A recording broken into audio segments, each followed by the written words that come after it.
Ladies and gentlemen, welcome to the Pile On podcast, where we love football and hate your opinion. This is the college football edition. We are! If you missed out on the NFL edition, make sure that you are subscribed on iTunes. Penn State! For every update on the podcast that we get uploaded. We'll talk about Penn State a little bit, but not too much because they're not that great. Congrats, you beat up on Pittsburgh.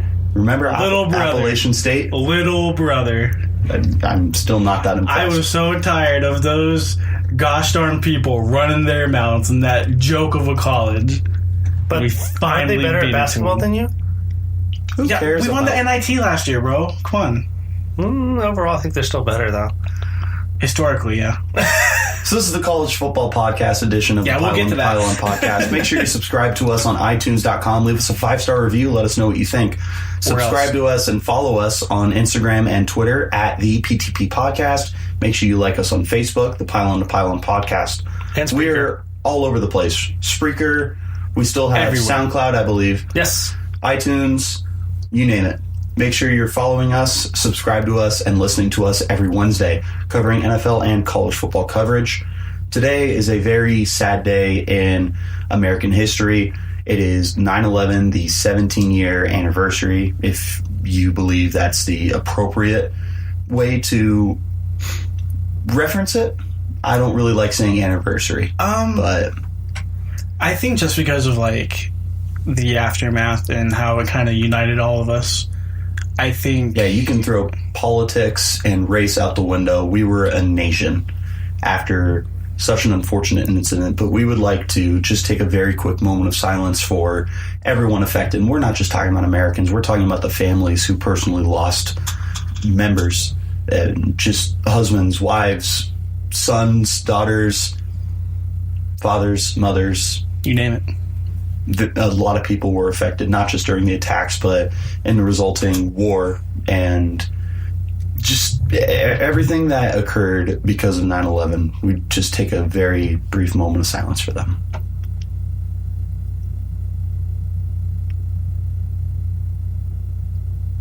All right, thank you, boys.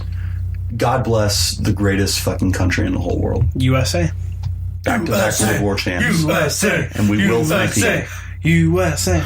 We are. What? Yeah, we are the United States of America. Have you seen Miracle? Real quick, have you seen Miracle? The movie? Are you talking about the hockey movie? Yes. Yes, I've seen Miracle. Okay, just make sure. Have you? Yes. Okay. I can stay on this podcast now. Okay. All right. You are good to continue. That's got to be one of the most proudest moments in American history. Yes. Sorry, Russia, not sorry. Putin is probably listening. He's coming for us right now. Well, always listening. Speaking of proud moments. Yeah, we're going to go ahead and treat you, God amongst men, Vladimir Putin, to some college football talk, because we know that you watch that too, because it's the greatest damn sport in the whole world. Why is it not a beer in my hand? I'm not getting excited about college football. Yeah, we got to talk about college football right now. We got all sorts of stuff to talk about this week. We had some big-time upsets. We had some blowouts. We had some very close games. And we had a ridiculous amount of one-handed catches. Show-offs. Let's go ahead and talk about some upsets to start off. Kansas has won its first road game since 2009. Question for you. Answer for you. Was this whenever Charlie Weiss was the head coach? Are you testing me right now? Or are you... No, I'm legitimately asking. I will look it up. Charlie... But Kansas did win 31-7 against Central Michigan. I'm not sure. I'm going to assume it was. Kansas does come out hot on top of Central Michigan, though. No, he was their head coach from 2012 to 2014. Okay. Yeah, Kansas football hasn't been relevant since Baker Mayfield told him to go watch basketball last year. So well, maybe you be gentlemen and shake hands on the field. Still, true. Kansas was able to come away with their first road victory in what's that end up being? 10 seasons? Years. 9 years. Absolutely ridiculous, but impressive nonetheless. Still against Central Michigan, though. I mean, you have to beat a team like that. Yeah, it just sucks because this is definitely a basketball school, and football definitely doesn't take first priority over here. But no, you would expect these guys to be a little bit more competitive whenever you talk about Big 12 athletics. Bless you. It's so weird how some colleges are better at basketball, but then they're not football. But the recruiting so different in each one. But they could definitely do both, but they choose to focus on one sport over the other. Regardless, congratulations to Kansas. You guys have Rock Chalk. You guys have reason to celebrate. Kansas is back, boys. Kansas is back. They're closer than Texas is. That's for damn sure. All right. They had a big calling people out. Meanwhile, Kentucky gets its first win over the University of Florida in 31 years. I got to tell you, I got a lot of people back home in the bluegrass that were tipping over trailers after this one. I'm curious, were you excited even a little bit? Excited? No. Happy for all of my friends, yeah. Well, there you go. Exactly like Kansas, Kentucky's a basketball school first and foremost. Oh, yeah. But the people in Kentucky do love their football, and they do show up to Kroger Field every Saturday, and they do support that team like they should. And it's just really nice for them to get a win. Also, I have some other friends that are Florida fans, and, I felt bad for them, but if you let a team win every 31 years, I think you're doing okay. I think you're doing fine. It's weird to see Kentucky with some of the stats they have. They ran the ball a lot. To both the juniors, Snell Jr. and Wilson Jr. each had over 100 yards rushing. And then even with passing, they had 2 touchdowns and interception, 11 of 16, 151 yards. Definitely putting up some big boy numbers there for Kentucky. You don't see this a lot, especially not in football. You know what's kind of weird is that Kentucky is quietly one of the better teams in the SEC that'll put out NFL talent. I'll take them over Kentucky. Not over Kentucky. They are Kentucky. Over Mizzou. Excuse you. We put out some good defensive talent every year. Did you guys see how this game ended? How's Michael Sam doing in the NFL? Hey, that's one. Or Coney Ely. Ely's doing just fine. Or Marcel Frazier? Marcus Golden. Congrats. 1 season. Michael Sam's got a lot of pride. You leave him alone. Pride. You're such an ass. Did you boys see how that game ended, though, going back to the Kentucky-Florida game? I didn't, because I was busy in Tempe celebrating a huge win. Congrats, by the way. Which we'll touch on here a lot. So there was, I believe, 20 seconds left, and Florida's trying to drive down the winning game. And it was a strip sack, and the ball moved forward. And then Kentucky, it looked like the Florida quarterback had, thrown it, and it was supposed to be ruled incomplete, but nobody really blew the whistle or anything like that. So the Kentucky players go, and then they run it all the way back to the house, and then the officials ruled it a touchdown, and then they reviewed it, and it turned out to be a legit touchdown. So Florida kind of squandered their only chance of winning the game down at the very end. Why does it seem like officiating sucks in every level? No matter what, we can't get officiating. Well, it wasn't the officiating, because they actually made the right call. The quarterback's arm wasn't moving forward. It was hit whenever he was in the back windup of his passing motion. Well, at least they got one thing right. But no, people are partying in the bluegrass. I know football, for a lot of people, is kind of a filler between basketball season and then second basketball season in March. But good for them. Good for them. Yeah, we had a lot of blowouts this weekend. Just touching on these really quick, Ohio State was able to beat Rutgers 52-3. Rutgers scored points for the first time in their last 3 meetings against the Ohio State University. Crazy. Wow. Oregon ran over Portland State 62-14. Wisconsin won 45-14 over Mexico. Jonathan Taylor continues his Heisman campaign. Dude, he's climbing up there. Yes, he's making a really good case for himself. 2 bigger name schools. Oklahoma took down UCLA 49-21. Chip Kelly is not back. He's not going to be back anytime soon. I'm giving him a couple years for him to recruit, get his players in there. He's really familiar with that part of the country, so I'm going to give him a little bit of time, let him get his system implemented. His fast-paced offense. Yeah, his up-tempo offense we saw at Oregon. I don't think he's going to have the same success over at Oregon that he's going to have at UCLA, but I mean, I think it'll be competitive within the next 3 or 4 years, if they give him that long. Right when we thought to start believing South Carolina might be competitive, they get absolutely throttled 41-17 by Georgia. Alabama runs over Arkansas State 57-7. Notre Dame struggles with Ball State. 24-16 was your final there. West Virginia threw all over Youngstown State 52-17. Miami beat Savannah State 77-0. Wow. Turnover chains back. Auburn beats Alabama State 63-9. We had a very close game between Clemson and Texas A&M. That was a good game. 28-26. That was a good game. One of the most depressing losses I can remember in college football in quite some time. Penn State ran over Pittsburgh 51-6. Stanford beat down USC 17-3. Arizona State upset Michigan State in Tempe 16-13 on a last-second field goal kick. Boise State beats Connecticut 62-7. Yeah. And Oklahoma State, now ranked, beat South Alabama 55-13. There's another Alabama? South Alabama, Alabama Tech, Alabama A&T, Alabama State. That's a lot of DeVry University. Right. But of all the games that stood out, this one in the most negative light, Florida State barely was able to come out and beat Samford 36-26 on a, just, excuse me, smacking my mic here. They didn't deserve that win. They were able to come back at the last second. At one point, Samford was up 26-21? Something like that. And Samford just wasn't able to put the game away. Very disappointing for them. And this is despite the fact that their quarterback, Devlin Hodges, threw 4 picks in that game. Yet Florida State was not able to pull anything out. Francois was phenomenal, 31-46, 3 touchdown passes. Cam Akers, his stat line's deceiving. He has been very underwhelming, and he was pegged coming into this year as a potential Heisman candidate. He's not playing like it with this stat line. No, like I said, the stat line's deceiving. He had 14 carries for 76 yards, a very nice 5.4 yards per carry. But I am not impressed with the Cam Akers that we have seen thus far in 2018. What didn't you like about him? I think he's just not the dominant, explosive athlete that we were hoping to see coming into this year. Like I said, he had some Heisman hype around him, and he's a true sophomore.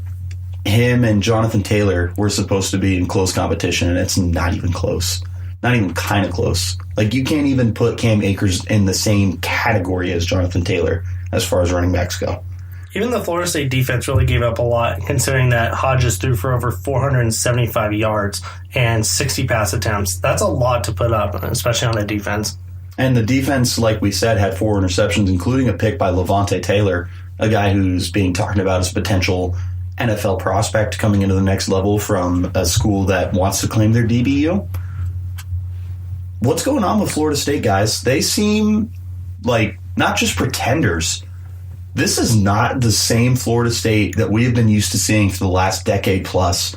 They're not this dominant program that we're used to just talking every year about as a top 25 team and a BCS bowl game contender.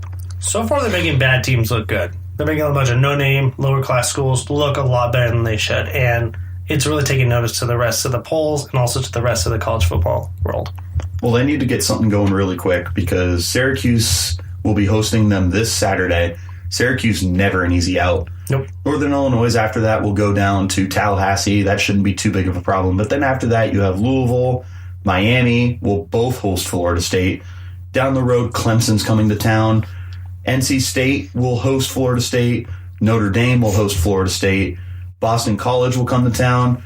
And we'll end the season with Florida coming to Florida State. Not an easy schedule. Not an easy schedule. I'm not sure that I'm buying Florida State anymore. I'm not worried. Really? I'm not buying Florida State. I don't think they're a college football playoff contender. I don't think they were taking the grasp of the ACC away from Clemson anytime soon. But I'm not terribly concerned with them. It's still really, really early. I mean, I can't talk tonight. Really early in the season. Crazy things happen in the the beginning of the college football season. The thing about Florida State is that they have talent.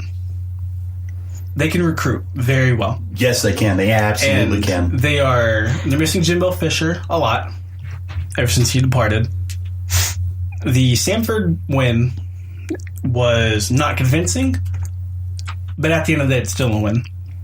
Early in the season, talent wins you football games, and that's exactly what Florida State has. It's just a matter of everybody getting their stuff together, which will happen over the course of the season.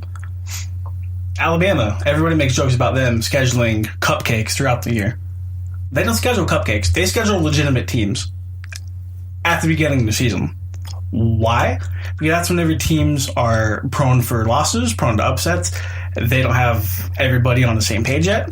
School just started, so the student athletes are worried about that. I don't know. I just think Florida State's too talented of a program for us not to give them the benefit of the doubt. We'll find out if you're right coming up in the next couple of weeks, because we'll start seeing a real schedule after week 3. Well, I'll go on record and say Florida State is a complete joke of a college football team at the moment.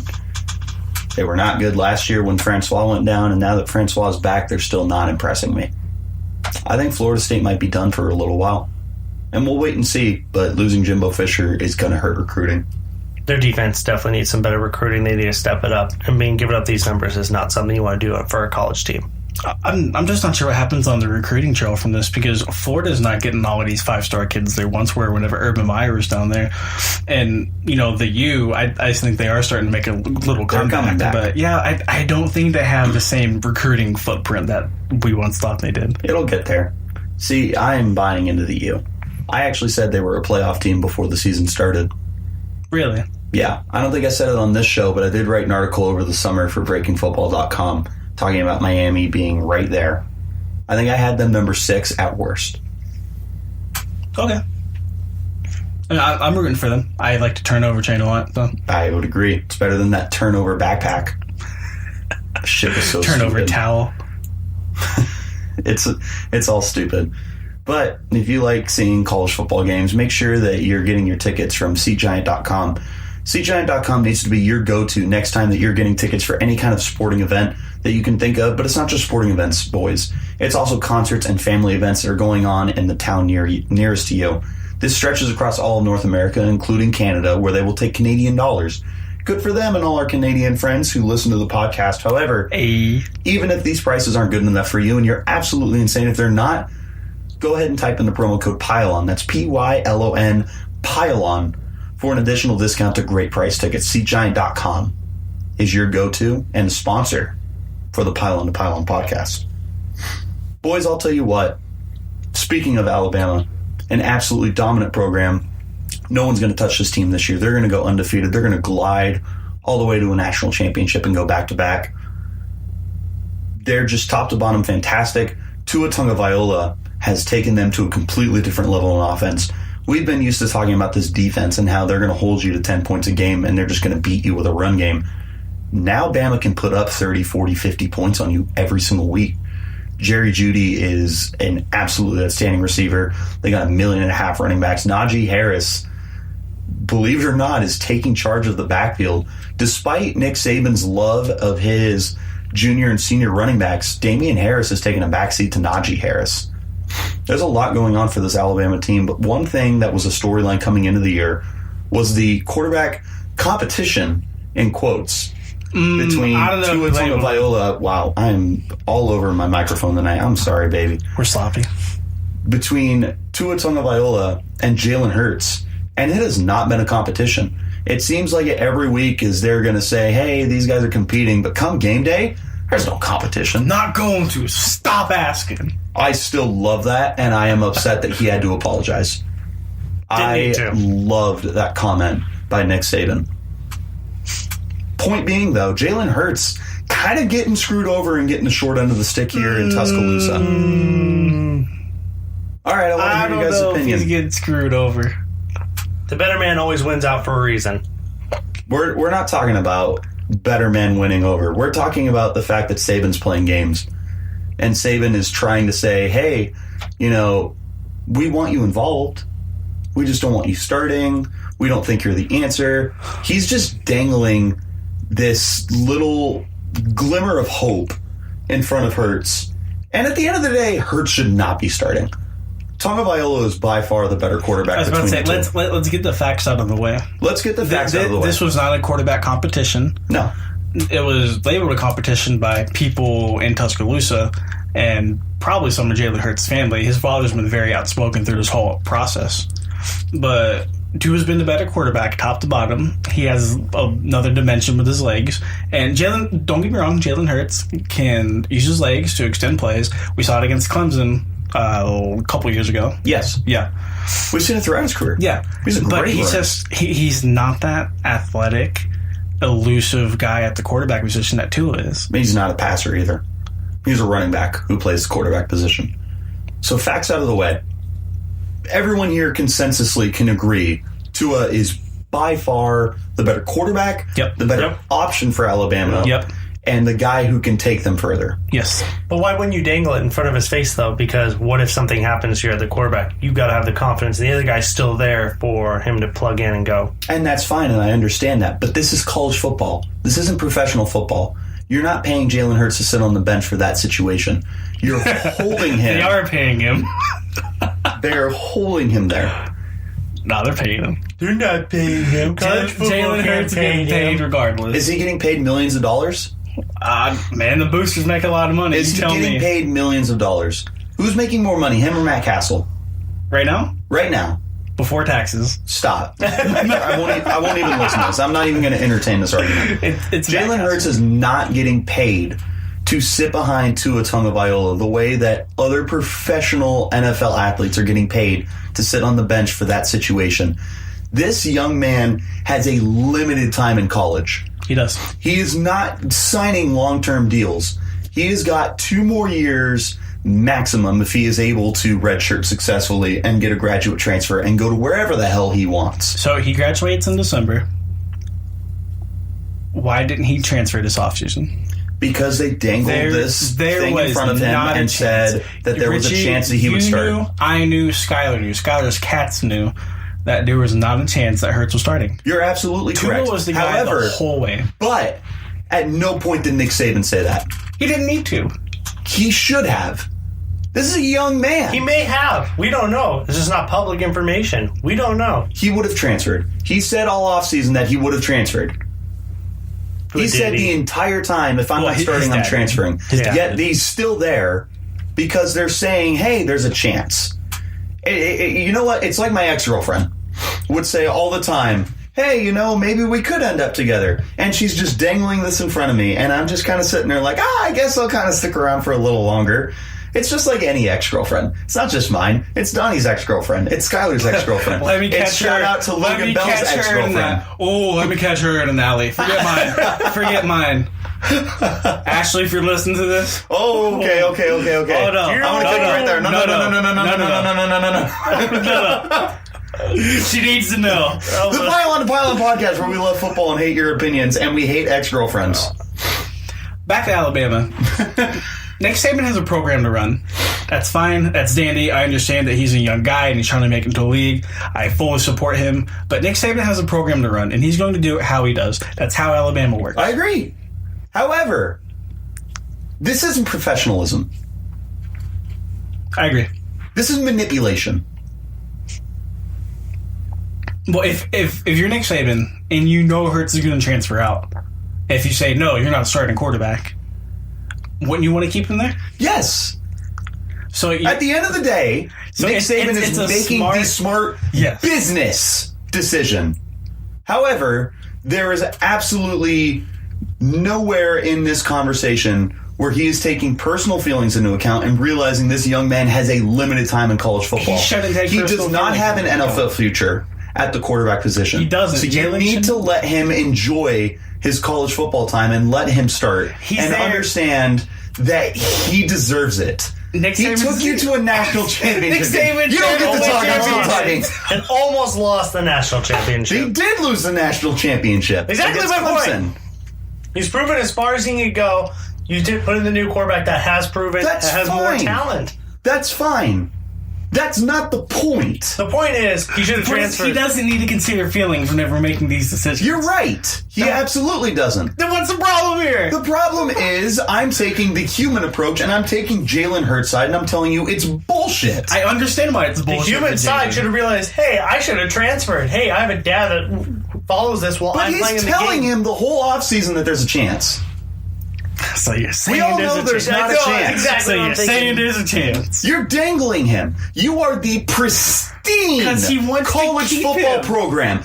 Everyone wants to play for Alabama. He wants to keep him there. Jalen, aside from Tua, name a better quarterback in the last 10 years than Jalen. For Alabama. Not pro ready. It's for Alabama. Yeah. It hurts. AJ McCarron. No. Not McCarron. No, it is not McCarron. Not McElroy. Not who else is the other? Jake Coker, Blake Sims. Blake Sims. It hurts. It is. Like it or not. And it hurts. Boo. My Tua hurts. It's bullshit. So from a completely human standpoint, it's not fair. I understand. But holding him. Saban's there to win championships, and he's going to do that by any means necessary. Yeah, I agree. Even if that means dangling his backup star quarterback away from going to another university. I love that Nick could Saban end up beating him more than anyone on this planet. He is the greatest sports coach of all time. What he is doing at the college football level is more impressive than anything that any other coach has done at any level in sports. Nick Saban is undoubtedly the best college football coach of had time at a bare minimum. However, there are still times where you need to look at this from a perspective of the player and of the young man and the individual. And it is unfortunate. It is a great business decision because if Tua gets hurt, Jalen Hurts can take you right back to the championship. Without missing a beat. Without missing a beat. Regardless of the fact that he's not a great quarterback, this is still a guy who wins you football games. It's simply unfortunate that he's in this situation, and I feel for him. But what is nice is he can redshirt, he can graduate transfer, and you know what? Auburn is going to love Jalen Hurts. So that kind of plays into the second half of the conversation. Like you alluded to, he can redshirt.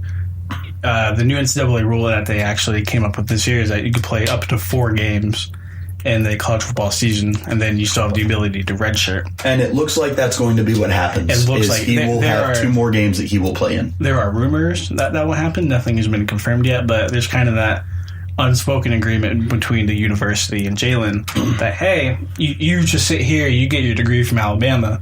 After this year, you go wherever the hell you want. But for 2018, you're staying on the tide, and if Tua gets hurt, then by all means, we'll activate you. You know, go ahead and play this football game. But that's a really interesting point. Do you think you would go to Auburn? That depends. Do you have bad feelings towards Alabama? I think he would. Then you absolutely go to Auburn. He seems like a great teammate. Him and Tua have been nothing but supportive of each other. Can we talk about the bromance those two have? Yeah. Oh, I love it. Like, they were showing, like, they were just, like, kind of staring at each other. And then they just go in and give each other a big hug. I love it. There's nothing better than that because you would think that there are hard feelings between those two. But they don't show it. And it's so inspiring and it's just fun to watch. Hurts is an absolutely amazing teammate. And I think that's another thing that plays into my feelings here is he doesn't deserve to be played around with. He doesn't. He doesn't. Business moves aside. I am glad that we can at least agree on that. Yes. From a human perspective, it sucks. It does. And even if he kind of is facing the dirt and he knows that he's not starting, it does suck because, you know, that's been his home for the last couple of years. It's tough for any kid to uproot like that and then go over to a new school where, you know, you got to reinvent yourself all over again. But, you know, speaking of new schools, you mentioned Auburn.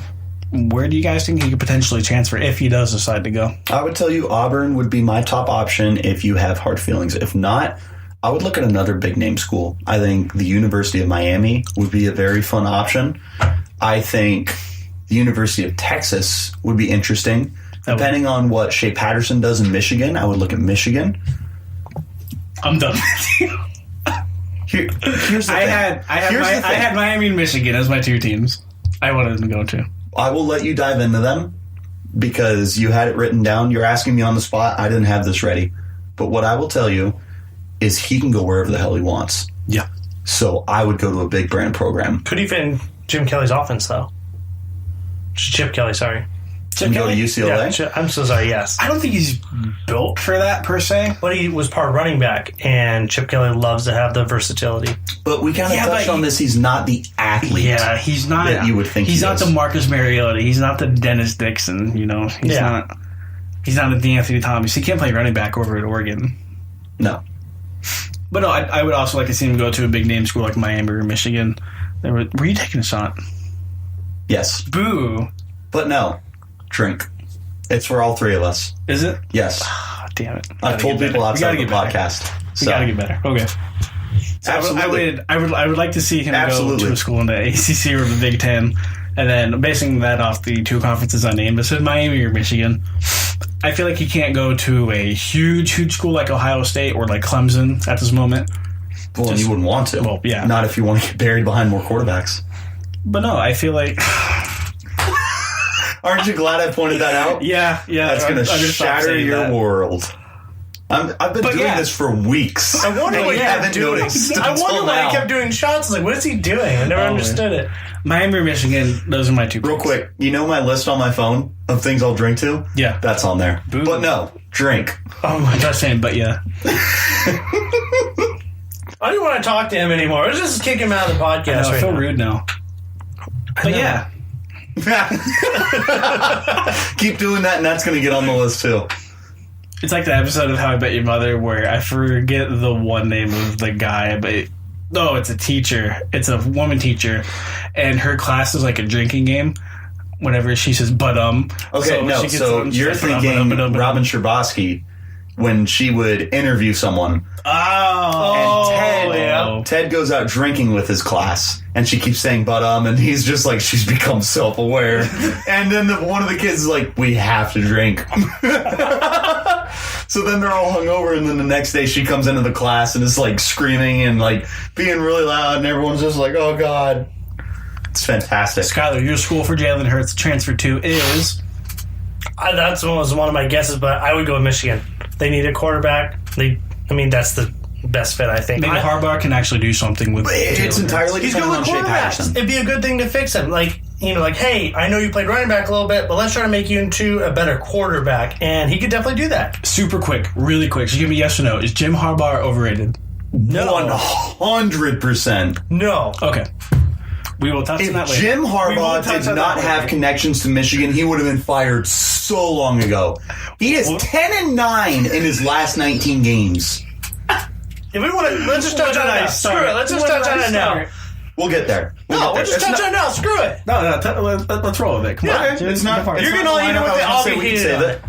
So, I'm thinking he's not overrated. I think at the college level, he's overrated. You put him in the pros. We're not talking about the pros. We're talking about the Michigan head coach, Jim Harbaugh. No, I think it took him a couple years to get his recruiting, and I think we're going to see a better Congrats, Michigan. he's got his recruits and they're not doing shit.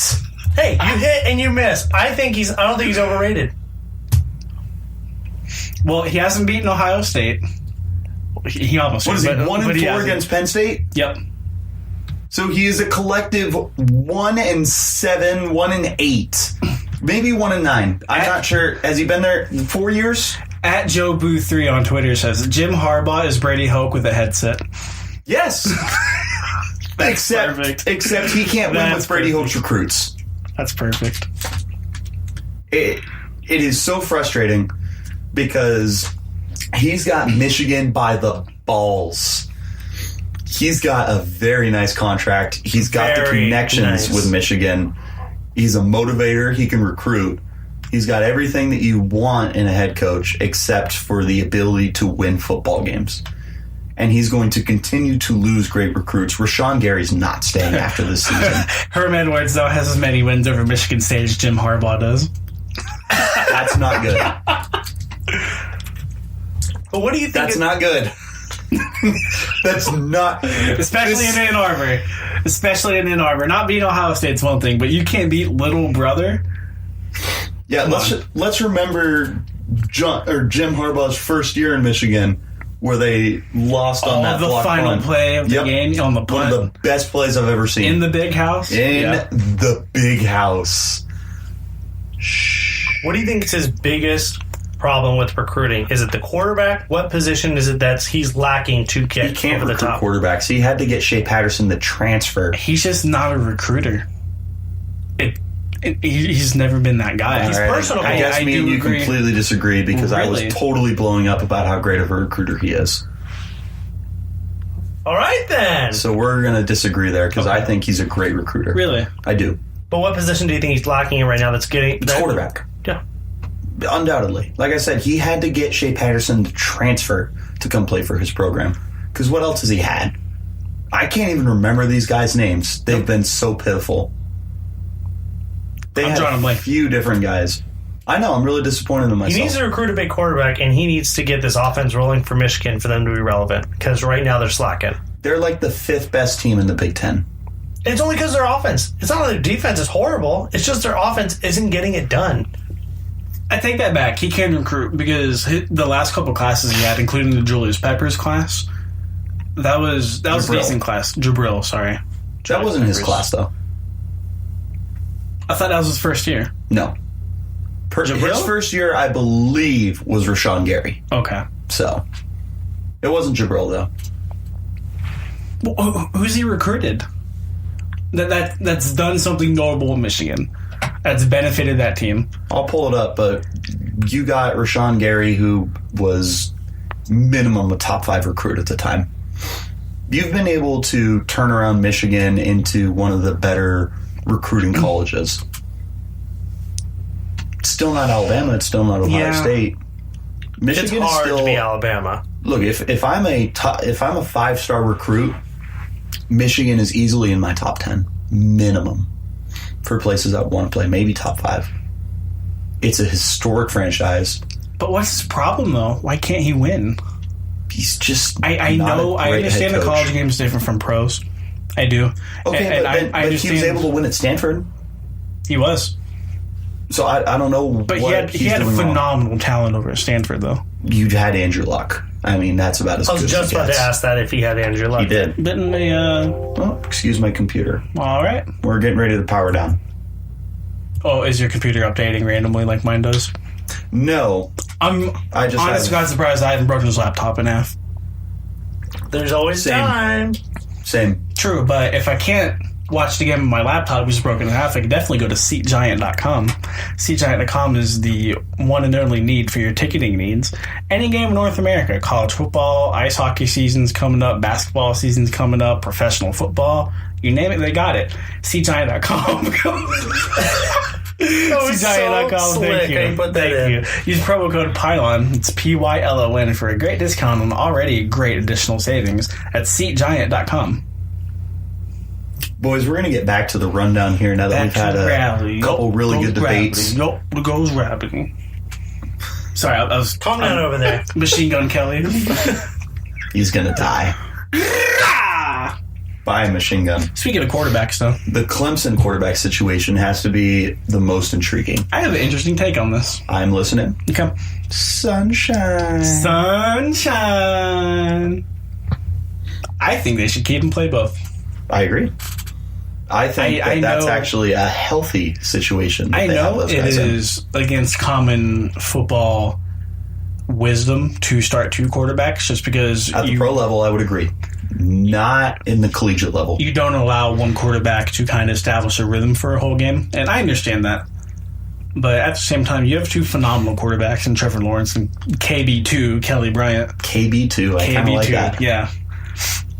I think they're both phenomenal, and I don't think you can justify sitting one. And I haven't been able to watch the Clemson game, but from my understanding, they've been rotating quarterly. Is that right? That sounds right. Okay. But that's why I think it's a healthy situation. Anytime I see Trevor Lawrence on the field, it's always the beginning of like the second or the third quarter.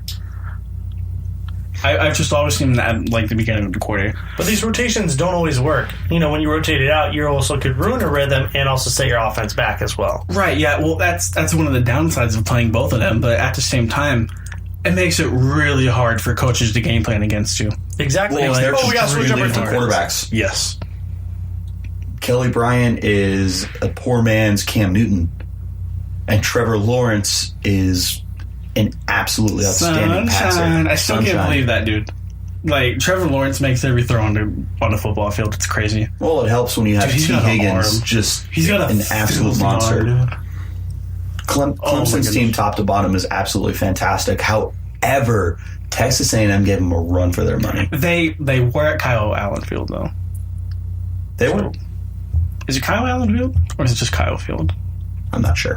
Kyle Allen was a quarterback they recruited. Is it just Kyle Field? Kyle Field, yeah. That's what I thought. Kyle Allen was that top quarterback out of... One of the toughest places to play in the country, by far. You know, that's a huge home field. 12th man. Yeah, the original 12th man. So I do understand the struggles for a team like Clemson going into that game. But I feel like whenever it comes down to conference play, I think they'll be fine. And I'm not sure if they'll lean one way or the other whenever it comes to the Bryant Lawrence debate. I think they'll kind of, like you said, keep a healthy dose of both. And I think that's the right move. Yeah, no, back to the... Gravity, yup, there goes gravity, yup, there goes gravity. I hate you. Back to the... Reality, yup, there goes gravity, yup. This conversation we're trying to have, it's a very healthy, it's a very consistent, and it's a very smart system that Dabo Swinney is running between these two quarterbacks because they bring such different things to the table. What Trevor Lawrence can do as a passer is absolutely amazing. And what Kelly Bryant can do as a pure athlete is just a whole nother element that this team is loving. And they've got the supporting cast all over the place. I kind of hinted T. Higgins, the wide receiver. We need to talk about him as a Fred Biletnikoff. Is that the receiver who went up and got it in the first play? And then just made him look stupid. Just kind of dancing around the field. He is already being claimed as better than Mike Evans. Not Mike Evans. Mike Williams. Oh. Clemson receiver. Mike Williams. Sorry. Mike He's Williams. being claimed as better than Mike Williams, right? Yes. Okay. Yep. Yeah, we got to specify there's way too many Mike Williams. There's been four, I think, in the past 5 years? It's a really common name. I'm not sure why. But, understandably so, because both of the names Tampa's are really Mike common. Williams. There was another Mike Williams. I can't remember. They're all over the place. They are. Dime a dozen. Point at hand, Clemson's got a fantastic situation with the quarterbacks going on. Very unfortunate thing for Oklahoma, however, was losing Rodney Anderson for the season. Anderson was looking like a Heisman candidate. We're going to touch on Heisman's towards the end of this podcast, by the way. So make sure you stick around for the three of us' different opinions on who's leading the race, who's a dark horse for the race, et cetera, et cetera. Back to the topic at hand. Losing Rodney Anderson really hurts. He's arguably the best running back in the country. Yeah, Lincoln Ridley was heartbroken. He said, we're all heartbroken for him. He's overcome so much over his career, and if anyone can do it again, it's Rodney. Who is heartbroken? Lincoln Riley. Okay, that's better. Does it Ridley? Tyler. You did. Ridley. I did. My bad. He's thinking about Calvin Ridley. It's fine. Wouldn't you? Yeah. Julius Jones and Rodney White. No, but he got his leg pinned underneath the UCLA defender, prompting him to go into the locker room. I mean, you hate seeing this kind of injuries because you know it's bad. What's nice for them is their receivers are phenomenal, and Kyler Murray might be the Heisman favorite right now. I like their backup running backs, Trey Sermon and Marcellus. Is that how you say his name? I think so. Marcellus Sutton, the other backup running back. Both of them are filthy. So I think they'll be fine running the football. But no, Anderson's a terrible loss. He carried the ball over 200 times, didn't fumble a single time in any one of those carries.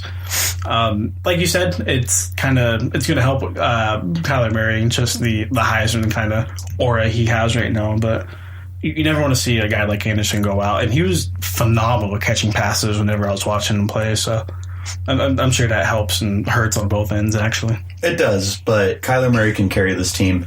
Regardless, at the end of the day, that's still a huge blow.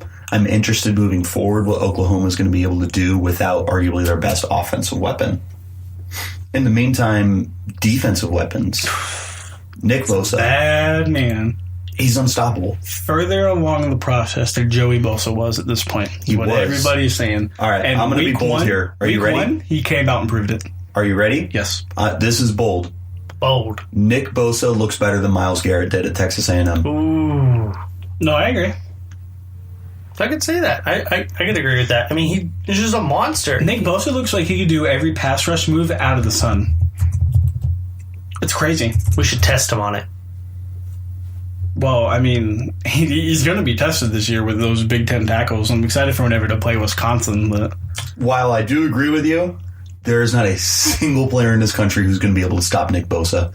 He's going to run through everyone. Really? Nick Bosa already has 5 TFLs, 3 sacks on the season. He's got a ridiculous amount of pressures. Nick Bosa, he's unstoppable. He's better than his brother was. I just told you he's better than Myles Garrett. What's that? Is he bigger than his brother? I thought he was smaller than his brother. I think he's smaller. I'm looking right now. He's 6'4", 263. I'm pretty sure Bosa is the same height, but Bosa plays at 270 to 280. So he's probably a better speed rusher, I would say, than his brother. Oh, he can do everything. Yeah, he can do absolutely everything. So Nick Joey Bosa is absolutely incredible. He is probably the leader for Heisman candidacy with Ed Oliver. Another guy we'll touch on here in a little bit. Joey Bosa's 6'5". Bosa is 5. So Nick's a little smaller, but he might be better. But with everything that Nick is doing right now, I just went balls to the wall and said that he was better than Myles Garrett.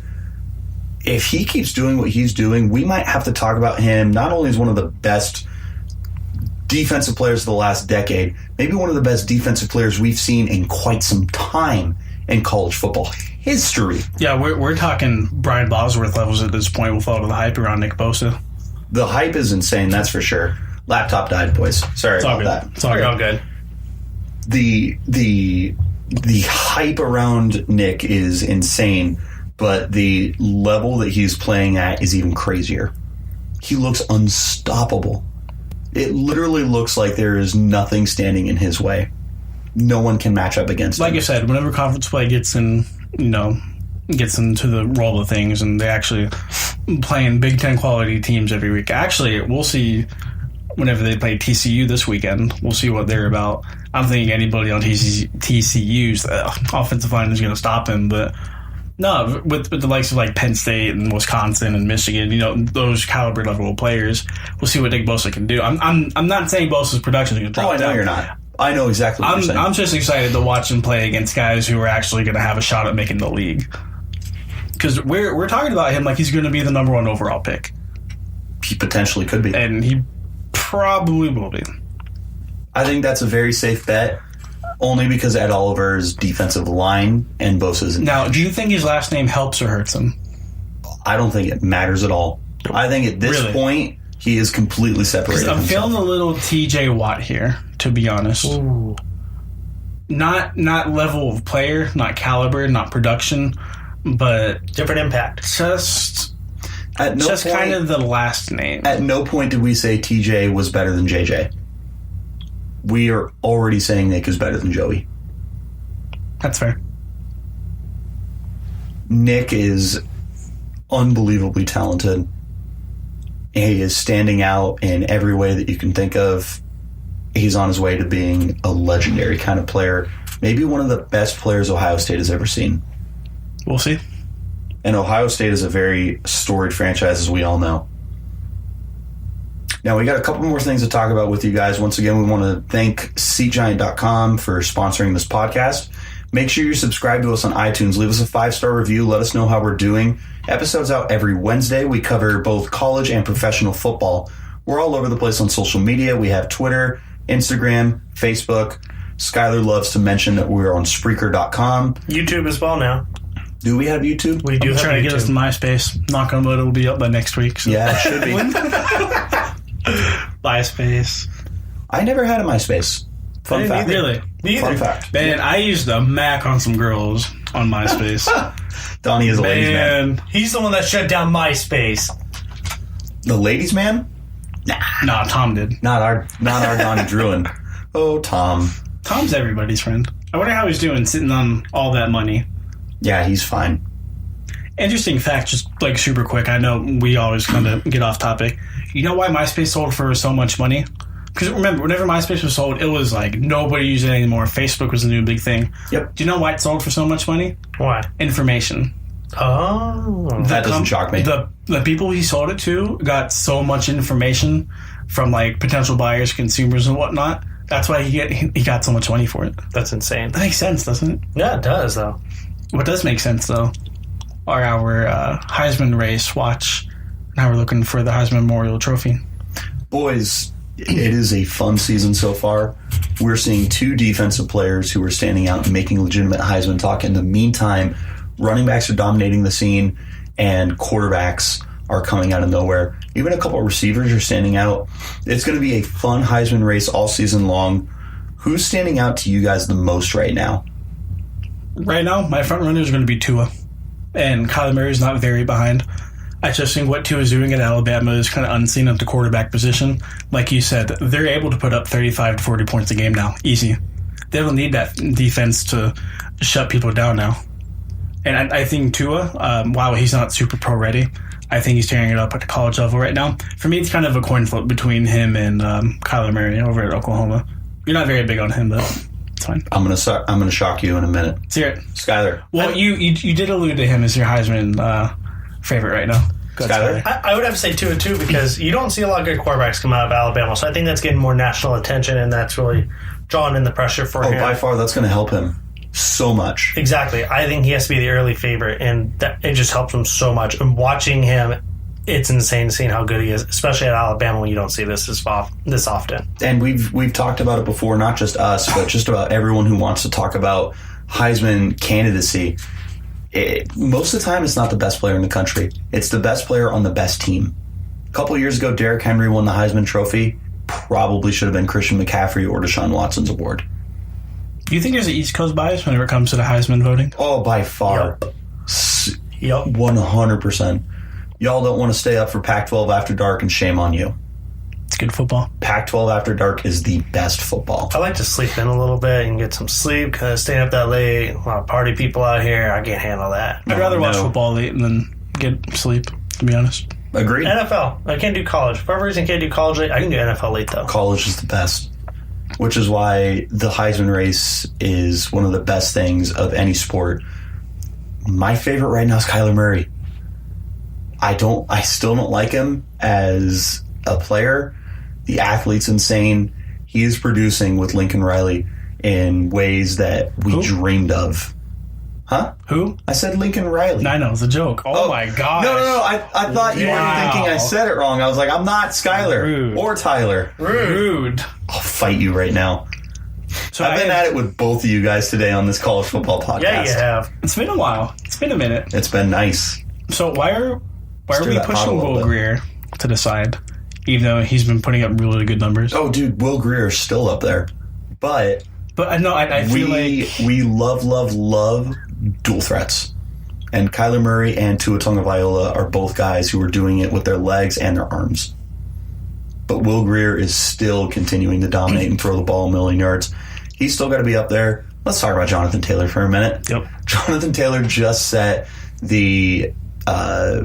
his career high in rushing yards. In his time at Wisconsin, he had almost 250 rushing yards. That offensive line is paving the way for him. There was a play last week that was pointed out to me where he comes to a complete stop and lets his offensive line work and then picks back up. It was a legitimate 100 to 0 back to 100. Just came to a complete stop and let guys like Michael Dieter just throw people to the ground. They are going to help him get paid at the next level. It'll be interesting to see what he does in 2019. He'll be 2020 draft class. See what he does in 2019 after majority of this offensive line ends up leaving. However, until then, they're paving the way for him. Boys, Bryce Love has fallen out of this race. What's wrong with him? Why is he not playing this week? It's undisclosed. Got to see. So, breaking news for all of you guys. I believe this came out while we were setting up the podcast tonight, is Bryce Love will not be playing this week against a cupcake opponent because of an undisclosed injury.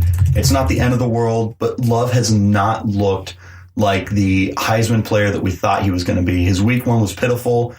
This last week against USC had a very good game. However, he's just not what we were hoping he would be. He's still not catching the football. And he just seems like a very limited player, and that's not going to be enough for him to get that Heisman love. No pun intended. Bryce Love's going to be playing, or he would have been playing against UC Davis this week, so not concerned for Stanford in the win-loss column. However, according to a lot of people, apparently Bryce Love got rocked on one of the last plays of the game last week, and a lot of people thought he had a concussion, and the team doesn't want to come out and say he has a concussion, so they're just remaining it as a undisclosed injury. Well, and that makes sense. So it's unfortunate. Love has fallen out of this race. I had him as my favorite early last week. Yes, you did. Same. I did as well. And I went with Taylor. We all went running back, which is funny because the Heisman tends to be a quarterback award. Shame. So to kind of recap everything that we've talked about here, Tua and Kyler Murray are the front runners. We've got We've got Will Grier is right up the rear. Ha ha ha. Boo. Jonathan Taylor's right there. If we got to talk about defensive players, and we should, Nick Bosa and Ed Oliver are putting on shows. So I have ESPN's top 10 Heisman race candidates up for you. Had a couple questions for you. I wanted to see your name because there are a couple names on here that I'm not quite familiar with. Okay. Mackenzie Milton, quarterback for UCF, is number 5 on this list. Well, I don't know a ton about him, admittedly. I'm going to go ahead and imagine he's a lot like Quentin Flowers was for University of South Florida the last couple of years. They're not playing a lot of people. He should be dominating. I imagine he is dominating. Okay. Dwayne Haskins. I know who Dwayne Haskins is. But are you on his hype train? Yes. Yeah. In fact, he could be one and done. Really? Yes. Like for NFL. Yeah. Okay. He is absolutely outstanding. He's been everything that they hoped he would be. He's making those running backs better. Mike Weber and J.K. Dobbins have been dominating for Ohio State this year. Dobbins is crazy good. Dobbins is great. Weber was talked about as a potential first-round pick going into last year and was injured and just didn't do much, and now he's right back to being an absolute stud. But Dwayne Haskins has to start the conversation for the best player on Ohio State offensively. Okay. And then last person on this list is going to be number 10, Eric Dungey, Syracuse's quarterback. Couldn't tell you anything about him. I won't lie. Good deal. Well, those are some names for the people at home listening. Keep an eye on all of them. I got 2. However, we're going to close out our show being completely biased. I'm sitting here with my ASU gear. Yeah. Oh, stop. You guys are excited about it, especially you, Donnie.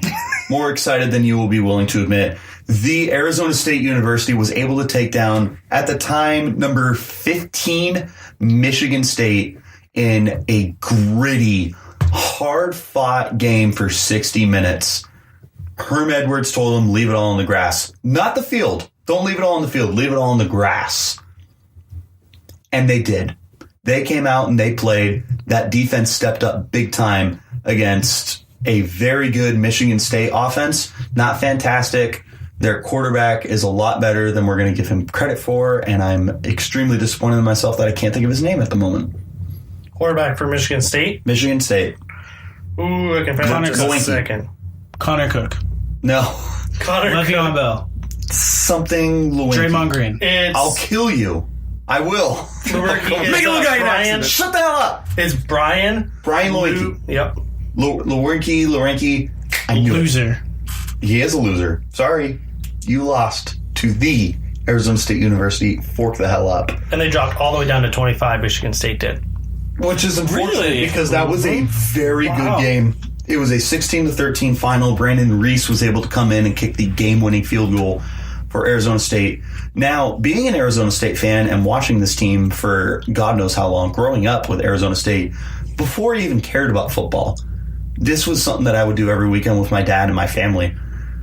In years past, with guys like Dirk Cutter and Todd Graham and Dennis Erickson head coaching this team, they would have found a way to lose this game. But with Herm Edwards at the helm, they have somehow found a way to be completely competitive, disciplined, and dedicated. More than anything, this looks like a team that is ready to compete for the Pac-12, which is kind of wide open right now. Stanford probably is the favorite over Washington. That's my guess. Pac-12 South is open. Arizona State can walk to it.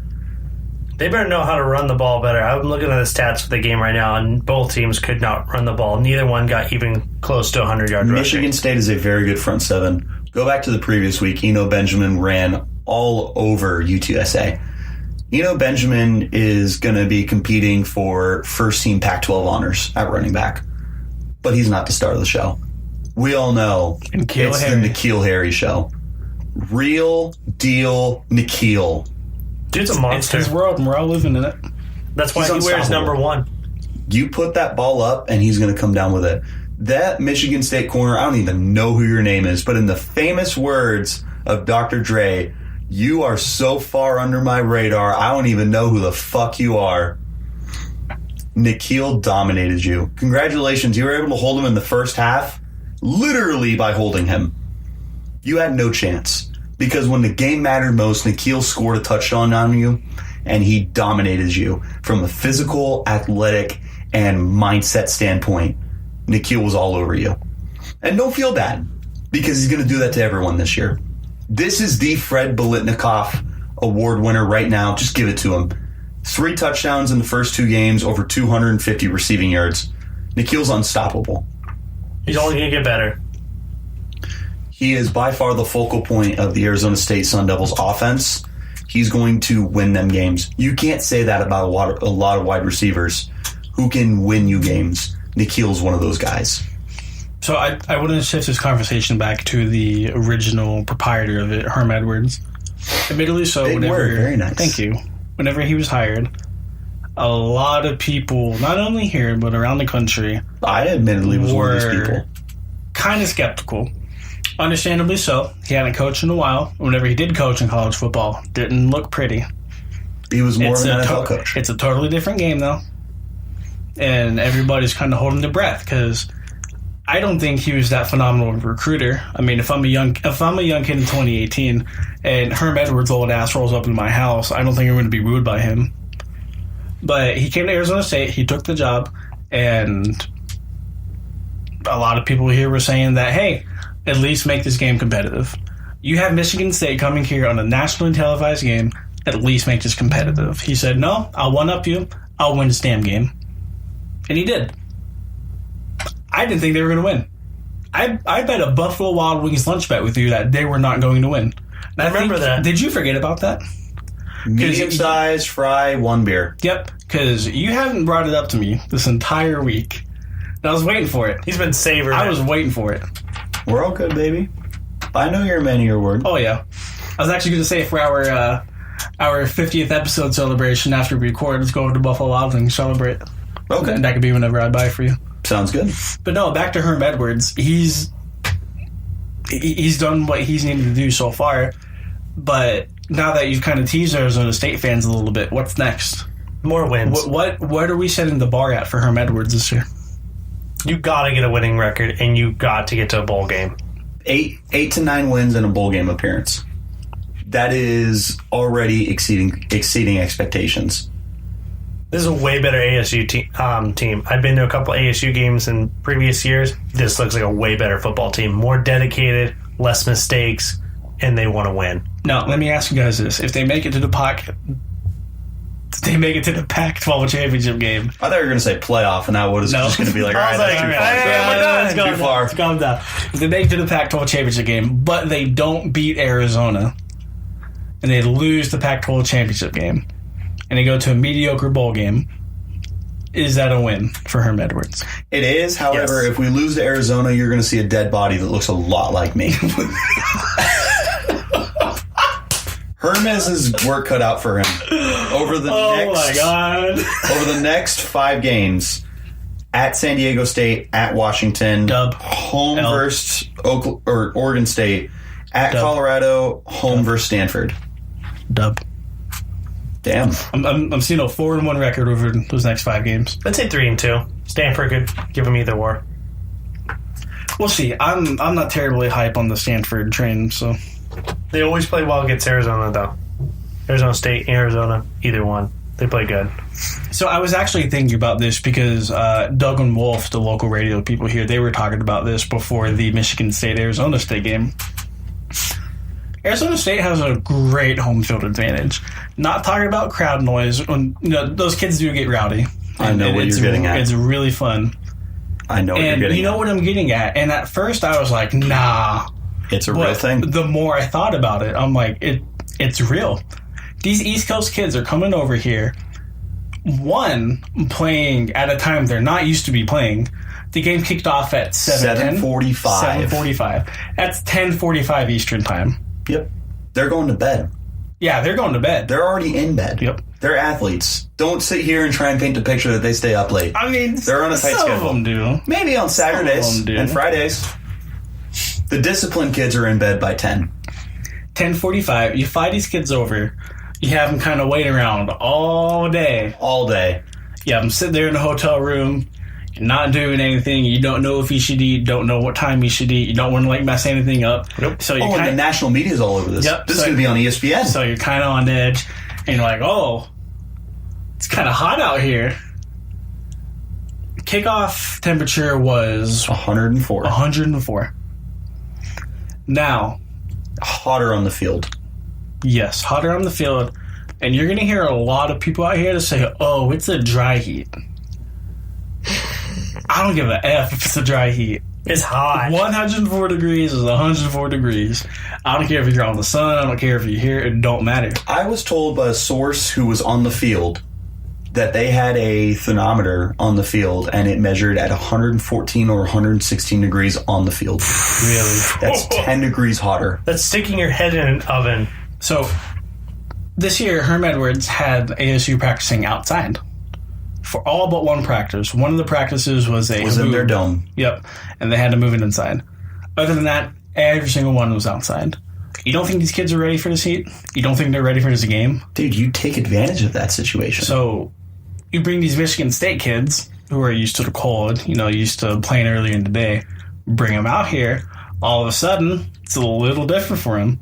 And for a little while in that game, Michigan State looked like, hey, they might be able to pull a win out here. And I honestly think that was the difference between Arizona State winning and losing. I think if this is a neutral site game somewhere in the middle of the country, I think if this was in East Lansing, Michigan, I think it's a different outcome. But it's at home. And as a college football team, you're supposed to win at home, and you're supposed to use your home field advantage. And I feel like they did that. So props to Herm Edwards, props to ASU's athletic director for scheduling this game in the first place. Is this a home and home? It's a home and home. So next year we will be going to Michigan State. See, I don't feel like West Coast people have that much of a hard time with East Coast time as opposed to vice versa. I would agree with you. Yeah. We have a home and home against LSU in a few years. Really? That'll be fun. I don't think it's until the 2020s. Okay. Ooh, that'd be a fun road trip. Yeah, go to Death Valley in Louisiana. That is top 5 places I want to visit. I am curious. College football stadium you want to visit more than anyone else? Yeah. I want to go to Bama's. I just want to feel the roar. I'm not going to lie to you. I think my biggest turn on when watching college football is listening to the stadium announcer at Alabama shout, "That's an Alabama first down!" Just hearing the whole stadium Bama's chant. up there. LSU's definitely up there for me. Obviously, a whiteout in Happy Valley on a Saturday night would be really cool to go to. And watch you guys take down Ohio State? Oh, yeah. I think Virginia Tech would be a really fun place to watch a football game. I can't believe you haven't said one of the other Death Valleys. Well, I was going to say touching Howard's Clemson Rock. Memorial Stadium. Yep.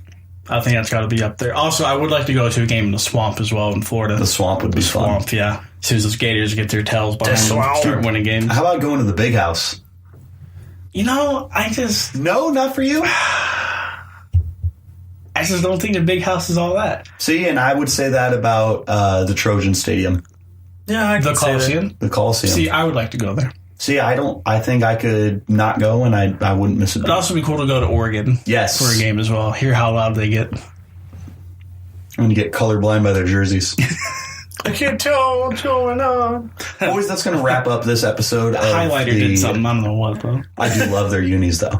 But that's going to wrap up this episode of the Pile on podcast, the college football edition. We do have one more thing for you before we go. Donnie, can you fill me in on what happens every week here on the Pile on podcast? Every week at the Pile on podcast, at the end of every episode.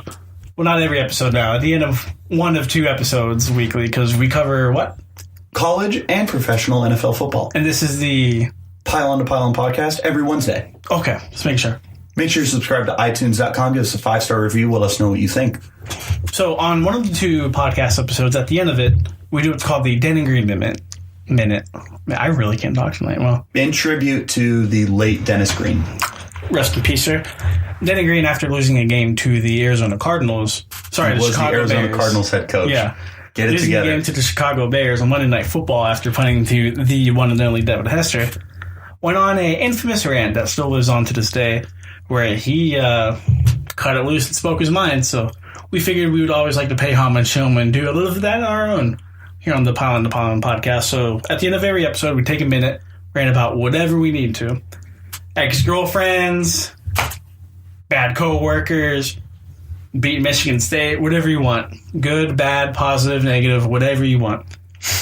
So this week, usually the host gets to do it. So Richard Bradshaw has the honors. He's cracking his knuckle. He's getting ready. I feel like you know what you want to rant about. Yes. Okay. So I got my handy dandy timer here. And are you ready, sir? Ready. All right. 3, 2, 1. The floor is yours. I am here to rant about myself. I am a very entitled Arizona State Sun Devils fan. However, the hiring of Herm Edwards had me so down on this program, and I was not ready to believe in them. And I'm so disappointed in myself, knowing that I would stick with this team thick and thin, but I didn't believe in Herm Edwards because he had been in the booth and hanging out at ESPN for 10 plus years. Not a very good coach at the collegiate level, but what I never took into account is the discipline, and straight up, he's a motivator. You want to play for that man. He is going to get you in the best shape of your life, and he's going to get you to want to win for him. And that's something that we should have taken into account. And it's something that is so much bigger at the collegiate level than it is the professional level. And bottom line, Forks up. No. just disappointed in myself. Forks up. Fork up. Fork up, baby. Fork up. But don't they throw it into the ground when they come into the stadium? That is a Tallahassee, Florida State thing, and I'll jump across this table right now. Ladies and gentlemen, that's going to wrap up the college football edition of the Pile On to Pile On podcast. Make sure that you are subscribed to us on iTunes, all over the place on social media. We have an NFL episode that came out just before this, or maybe it comes after this, depending on which one you listen to first. Make sure that you're listening to us every Wednesday. From all of us here at the Pile On to Pile On podcast who love football, hate your opinion, and have been brought to you by SeatGiant.com, I'm Richard Bradshaw. Skylar Burkhart. And I'm Donnie Druin. We'll see you guys next week. Thank you.